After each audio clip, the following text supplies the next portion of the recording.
Born and raised here in Holyoke, and I've always hated living here ever since I was younger, because I've seen like a lot of crime and a lot of things that just did not allow me to want to live here.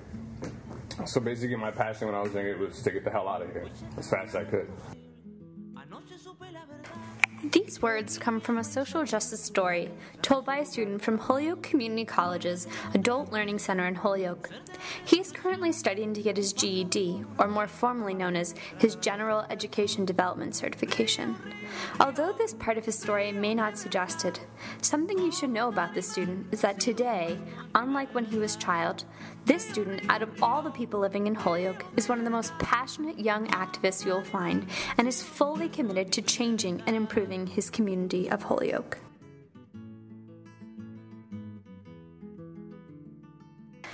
I too consider myself a young activist. I volunteer, sometimes I protest, I think about social justice and inequalities, and I dream of a better world. Maybe this is all just talk. Maybe it isn't. But one thing it surely is a product of my privilege.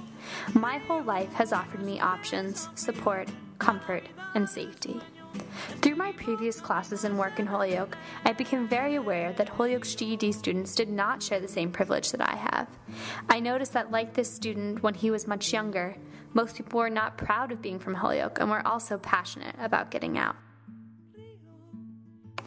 As a privileged young female activist and inspiring liberatory educator, something about this seemed problematic to me, and so I spent this semester seeking to understand how this disempowered complex relates to education and why it is particularly so strong in Holyoke.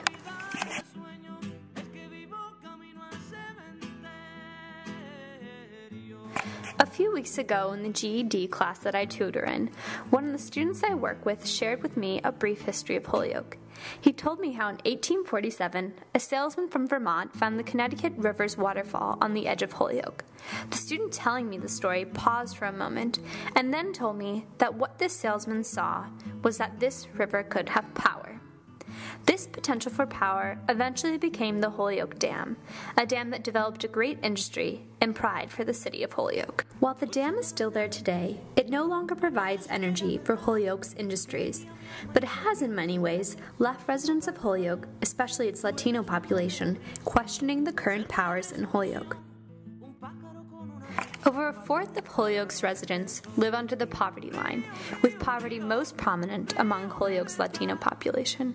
Contributing to this rate is Holyoke's struggle with education. Today, 30% of Holyoke's adults above the age of 25 do not possess a high school diploma or GED, and in addition, many of the adult learners are also ESOL. During a conversation with a wise GED teacher my first week in Holyoke this year, she told me that often Holyoke's GED students are the students who their whole life have heard, "I can't, I'm not smart." They've all experienced direct socialization of who is a learner. They've internalized oppression, and while they come wanting to learn, they come disempowered. To address the adult education needs of Holyoke, this year a group of Adult Basic Education, or ABE, programs opened the Pignelli Adult and Family Education Center. My placement has been with the Holyoke Community College Adult Learning Center, where I've been both tutoring and teaching a social justice storytelling workshop. In my observations at the Adult Learning Center, I've watched educators gracefully practice the critical pedagogy. They practice it in the classroom with project-based learning activities like Build Your Own Sneaker, a project about processes and sustainability, and the educators use its theories to understand the needs of their learners and in their own journeys of self-actualization.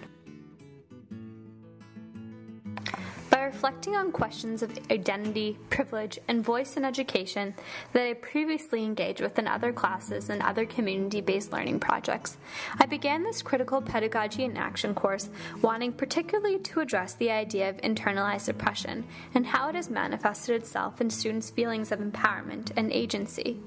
I wondered what students were seeing in their community, if they saw the potential for power the salesman from Vermont had seen in Holyoke so many years ago. And so we began our social justice storytelling workshops by asking, what is community? We We then built 3D asset-based models of our communities, thinking about the resources that already exist in Holyoke. The students identified that Holyoke has houses, churches, schools, diverse cultural populations, hospitals, a city hall, and many parks. I realized during these early discussions about change that students' perceptions of their own capacity were transforming as they began to connect their experiences in Holyoke to ideas of social justice and to their visions and the visions of others. And just like the salesman from Vermont, they began to see that they, as residents of Holyoke, could have power. Like a river, these students could connect people and places. They could flow and move and change the course of their own lives as active, engaged citizens, and could eventually change the course of all of Holyoke. At this time, I too began to see a new power, and not only in my students, but in the use of the critical pedagogy, of dialogical teaching.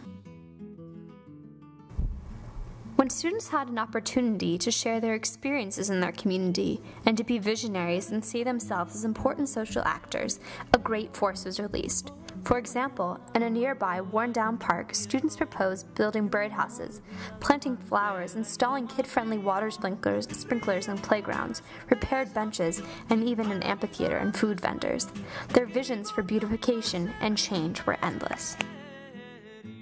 The students' vision for community improvement and my visions as an educator simultaneously erupted into a grand passion and belief in our own powers. The passions flowed into telling our social justice stories, and the words were speaking so loudly that we had to tell someone. So we decided to bring in the Holyoke mayor candidate, Alex Morse, and discuss with him our big ideas for change. With the workshops now over, I reflect on this transformative experience, struggling to comprehend what it all means. We released a great new power in the city of Holyoke.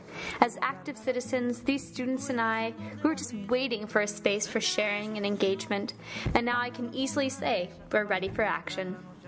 As an educator, however, I leave many questions still unanswered for now regarding my place and role. What I do know is that this experience has reinstilled my commitment to understanding the power of the critical pedagogy, both through its theory and practice, and constantly reflecting on what my identity means when stepping into a community like Holyoke. The next time I step into the classroom, I shouldn't be asking if the students could have power, but rather seeing them as people who already do have power. Because as I learned from students in Holyoke,